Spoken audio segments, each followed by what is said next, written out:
योगी आदित्यनाथ को धमकी देना लॉरेंस बिश्नोई को पड़ा महंगा। आखिर लॉरेंस बिश्नोई ने योगी आदित्यनाथ को धमकी क्यों दी और योगी का उस पर क्या बयान है? इन सभी सवालों का जवाब आज हम आपको देने वाले हैं।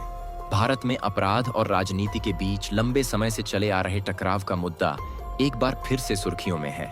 लॉरेंस बिश्नोई, जो पंजाब और उत्तर भारत में एक कुख्यात गैंगस्टर के रूप में जाना जाता है, पिछले कुछ वर्षों में कई चर्चित मामलों का हिस्सा रहा है। उसका गैंग उत्तर भारत में एक बड़ा नेटवर्क रखता है और अब एक बार फिर से वह चर्चा का विषय बन गया है।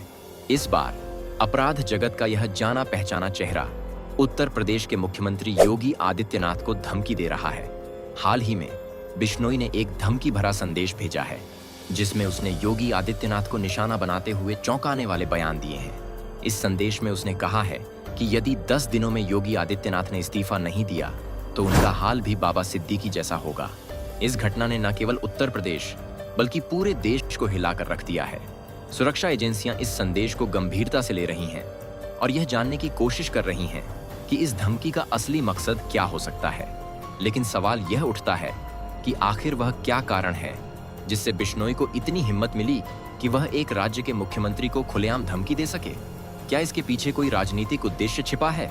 इस वीडियो में हम इस पूरे मामले की गहराई से चर्चा करेंगे। लेकिन वीडियो में आगे बढ़ने से पहले आप हमें यह बताएं कि लॉरेंस बिश्नोई का यह कदम सही है या गलत? अपने विचार कमेंट बॉक्स में जरूर साझा करें और यदि आपको यह वीडियो पसंद आया हो तो इसे लाइक करें और हमारे चैनल को सब्सक्राइब करना न भूलें। योगी आदित्यनाथ का नाम अक्सर एक कड़े और सख्त नेता के रूप में लिया जाता है। उनके कार्यकाल में उत्तर प्रदेश में कई अपराधियों के एनकाउंटर हुए हैं, जिससे राज्य में अपराध का ग्राफ कुछ हद तक कम हुआ है। अपराधियों के प्रति उनका सख्त रवैया एक स्पष्ट संदेश देता है कि उत्तर प्रदेश में किसी भी तरह का संगठित अपराध बर्दाश्त नहीं किया जाएगा। इसी कड़ी में उत्तर प्रदेश के मुख्यमंत्री योगी आदित्यनाथ को लेकर शनिवार शाम को मुंबई पुलिस कंट्रोल रूम को एक धमकी भरा संदेश प्राप्त हुआ। अधिकारियों के मुताबिक यह धमकी भरा मैसेज मुंबई ट्रैफिक पुलिस के व्हाट्सएप नंबर पर एक अज्ञात नंबर से भेजा गया था। इस संदेश में योगी आदित्यनाथ को धमकी दी गई कि अगर वह अपने पद से इस्तीफा नहीं देते तो उनका हाल बाबा सिद्दीकी से भी बुरा होगा। इस धमकी के बाद से सुरक्षा एजेंसियां अलर्ट पर हैं। मुंबई पुलिस ने धमकी भेजने वाली महिला की पहचान फातिमा खान के रूप में की है और उसे गिरफ्तार कर पूछताछ शुरू कर दी है। फातिमा ने सूचना प्रौद्योगिकी में BSSC की पढ़ाई की है और अपने परिवार के साथ महाराष्ट्र के ठाणे जिले के उल्हासनगर इलाके में रहती है। अधिकारी ने बताया कि उसके पिता लकड़ी के व्यवसाय से जुड़े हैं। पुलिस के अनुसार महिला अच्छी शिक्षा प्राप्त है, लेकिन मानसिक रूप से अस्थिर मानी जा रही है। खबरों के मुताबिक आगामी 20 नवंबर को महाराष्ट्र में होने वाले विधानसभा चुनावों के प्रचार में भारतीय जनता पार्टी के उम्मीदवारों के समर्थन में योगी आदित्यनाथ का आना तय है। इस दौरे के चलते महाराष्ट्र पुलिस ने सुरक्षा व्यवस्था कड़ी कर दी है। इसी संदर्भ में उत्तर प्रदेश के DGP प्रशांत कुमार ने आश्वासन दिया है कि मुख्यमंत्री की सुरक्षा को लेकर कोई कमी नहीं छोड़ी जाएगी। इस धमकी के बाद सुरक्षा एजेंसियों के सामने 2 महत्वपूर्ण चुनौतियां उभर आई हैं। पहली, योगी आदित्यनाथ की सुरक्षा सुनिश्चित करना और दूसरी, इस मामले की गहराई में जाकर इसके पीछे के असली इरादे को समझना। साथ ही पुलिस को यह भी देखना होगा कि बिश्नोई गैंग का नेटवर्क कहां तक फैला है और इसे कैसे कमजोर किया जा सकता है। यह धमकी केवल एक चेतावनी नहीं है, बल्कि यह हमारे सुरक्षा तंत्र के लिए एक बड़ी चुनौती भी है। एक और मुख्यमंत्री योगी आदित्यनाथ जैसे नेता हैं जो अपराधियों के खिलाफ कड़े कदम उठाने से पीछे नहीं हटते, और दूसरी ओर ऐसे गैंगस्टर्स हैं जो खुलेआम धमकियां देने से भी बाज नहीं आते। ये पहली बार नहीं है जब CM योगी को जान से मारने की धमकी मिली हो। पिछले साल दिसंबर और फिर मार्च 2024 में भी उन्हें जान से मारने की धमकी दी गई थी। इस साल मार्च में लखनऊ के महानगर स्थित नियंत्रण कक्ष में एक कॉल आई जिसमें CM योगी को बम से उड़ाने की धमकी दी गई थी। पुलिस ने बताया कि रात करीब 10 बजे एक अज्ञात नंबर से कॉल आई जिसमें एक युवक ने बम धमाके की धमकी दी थी।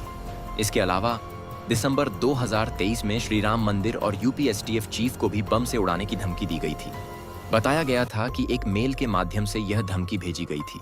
गैंगस्टर लॉरेंस बिश्नोई फिलहाल गुजरात की साबरमती जेल में बंद है। ये महज एक इत्तेफाक है या इसके पीछे लॉरेंस की रणनीति, इस पर कई तरह की चर्चाएं हैं। जब जब लॉरेंस की क्राइम कंपनी ने कोई बड़ी साजिश रची, वह जेल में मौन व्रत धारण किए हुए था। अब एक बार फिर से उसके मौन व्रत पर जाने से संदेह की परतें और गहरी हो गई हैं। लेकिन इसके पीछे की कहानी कुछ अलग ही है।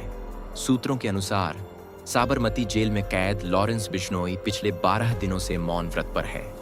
बताया जा रहा है कि वह जेल में एक विशेष पूजा कर रहा है, जिसके चलते उसने यह मौन व्रत रखा हुआ है।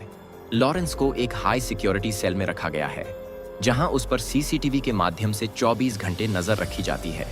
वह क्या कर रहा है, कैसे अपना समय बिता रहा है, यह सब रिकॉर्ड किया जा रहा है। सूत्रों के मुताबिक लॉरेंस पिछले 12 दिनों से बेहद शांत है।